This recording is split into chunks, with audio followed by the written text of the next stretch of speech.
I'm looking for a large diameter tree because I will use the bark peels off around the tree, and then I cut it in strips or cut my pattern pieces out on this line, the same line that you see the actual natural markings on the bark. And if I can have a larger diameter tree, I get larger sheets. And a bigger, more mature tree could be 36, 40 inches in length.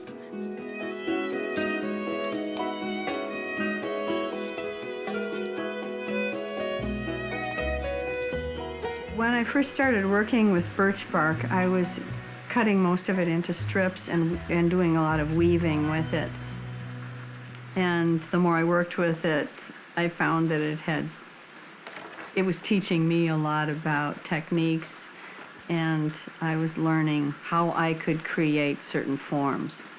And that became more limited, and I switched to doing both weaving and sewing pieces together because I could create forms that were in my imagination by sewing bark together rather than weaving it.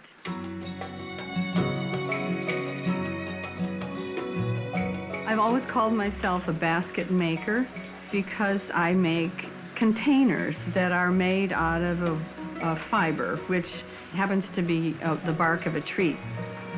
But I'm not really interested in functional work, so my work is not meant to be carrying the laundry or, feeding the animals in the barn, that sort of thing.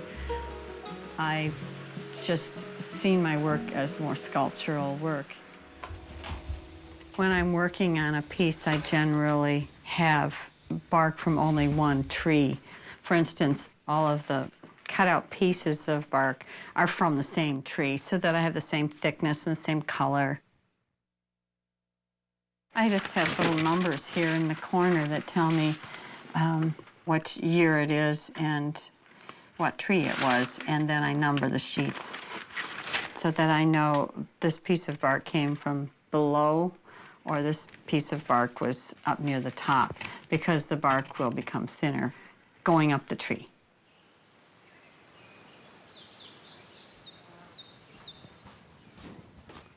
Hi, Kenny.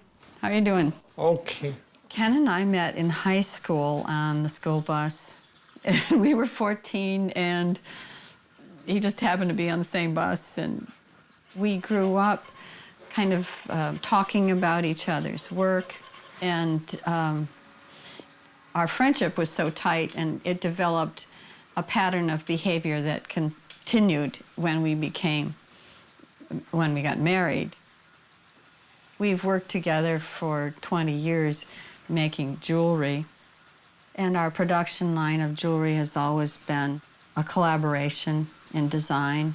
And he did 99% of the metal work.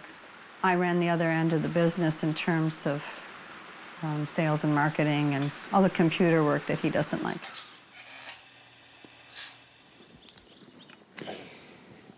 I'm going to thin this out. There was nothing in here. I hope not.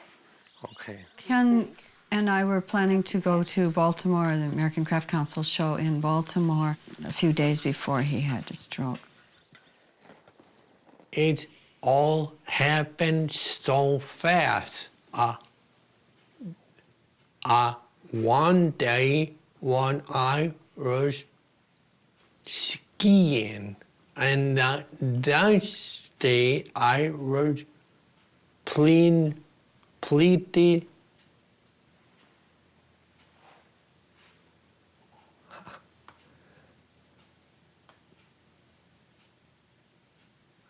Next day you were in the hospital. Yeah. Yeah. I didn't know if Ken would ever work again. And initially it appeared that he would not.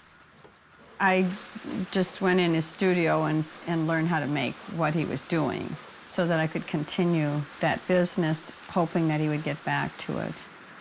And at one point, I thought that I should probably just limit the work here in our studios, not try to do both jewelry making and basket making. I should just drop one of them and go find a job. I just said to him that I needed to know whether he was going to continue. It seemed after that he was up in the morning and he was out there, and he made a decision to really make a huge effort there. And that's helped me understand which way I was going.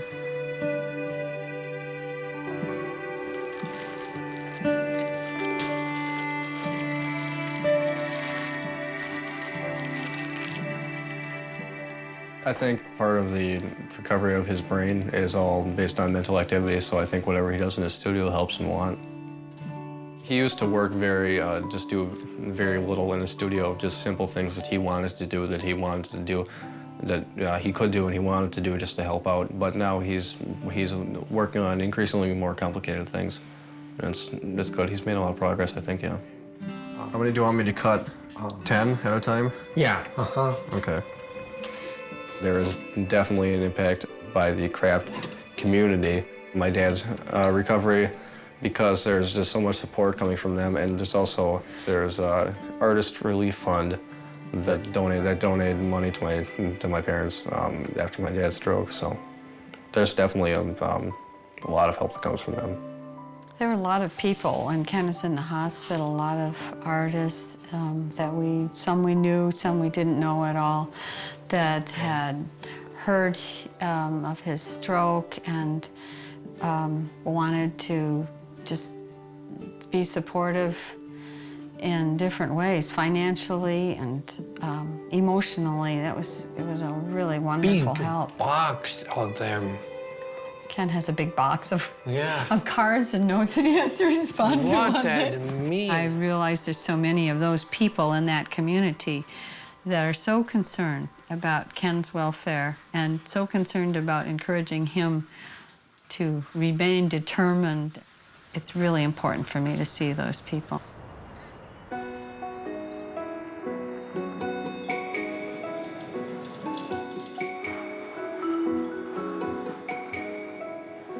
I always appreciated going to shows. It was always so much fun to get away from the quiet, meditative studio space. Do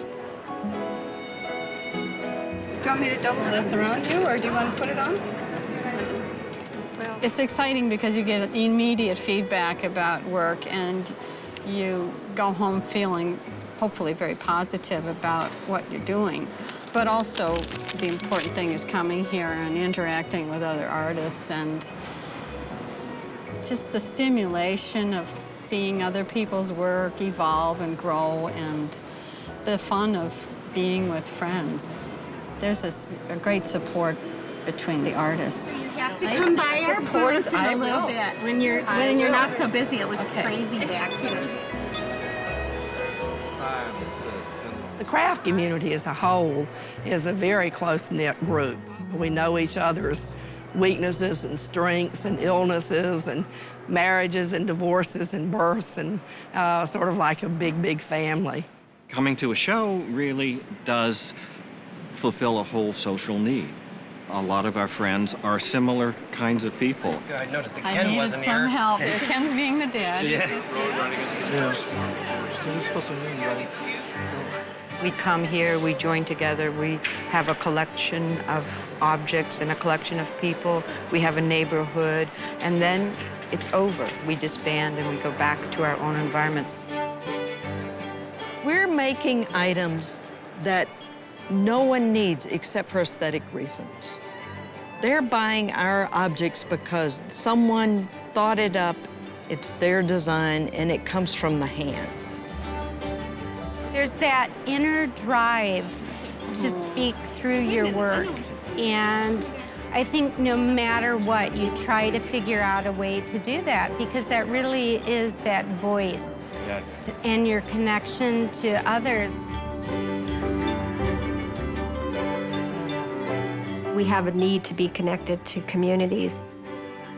Having pieces of artwork or pieces of craft reminds us of who we are.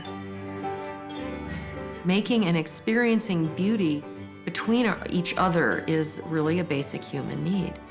I think it's essential to have a way to express yourself, and it doesn't have to be something saleable. It can just be something that comes from your own hands and your own heart.